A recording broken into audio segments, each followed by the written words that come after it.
Best talk tayo ng mga kapuso, kauban si Attorney Resi Rizada. Resi! Thanks, Arjo! Maayong buntag mga kapuso ug welcome to Best Talk. Karong buntaga atong makauban ang usa sa mga bagong kapuso artist, walilain pa kundi si Gab Yabot. Maayong buntag, Gab, and welcome sa At Home with GMA Regional TV. How are you? Kumusta ang gising mo this morning? Maayong buntag, Mindanao. I woke up excited this morning. Thank you for asking. Ayan, thank you very much for making time para sa amin. And of course, congratulations dahil isa ka ng bagong kapuso artist. How do you feel right now, Gab? Thank you so much, first of all. To be honest, it feels so surreal.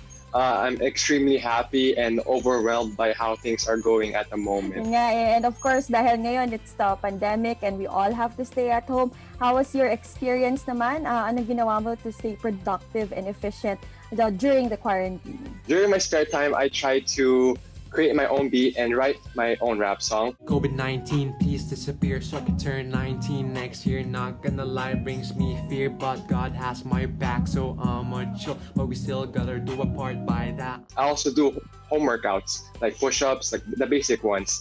I think most people doesn't know that I'm also into music. I play the organ and the guitar, and of course, my current hobby is rapping.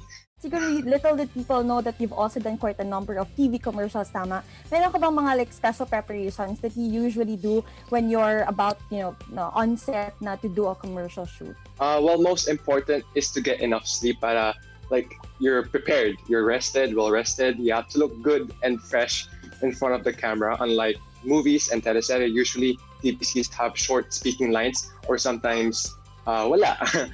We do workshop too prior to the shoot. And of course, you're very successful ang iyong mga commercial shoots. And apart from that, kahit celebrity ka na ngayon, Gab, pinagpapatuloy mo pa rin ang iyong studies and you're transitioning now to online classes, right? Share with us naman your experience in school. Nung my first ever TVC, nakita po ng mga classmates ko, so that's like a very funny moment. Kasi ang lines ko po, mom, nasan yung pagkain? And they keep saying, kapag pasok ko po, sasabihin nila, "Uy, mom, where's your food at?" Parang ganun po. So it's like a very funny and overwhelming moment. Yun nga, are you doing online classes right now sa school? Yes po.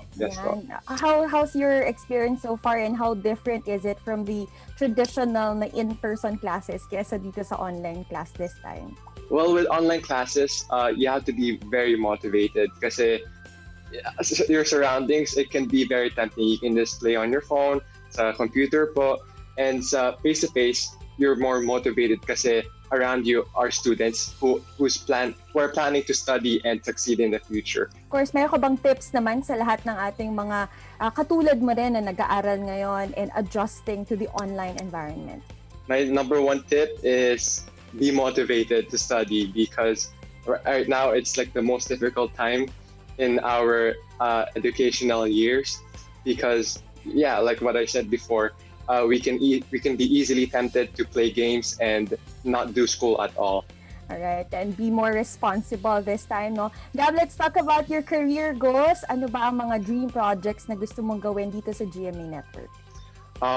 Gusto ko po maging leading man in a teleserye or in a movie. Hindi malayong mangyari yan. Thank you very much, Gab. Maraming salamat sa oras mo this morning. Once again, Gab Yabot po. Abangan niyo po ako mga kapuso. I'm at home with GMA Regional TV.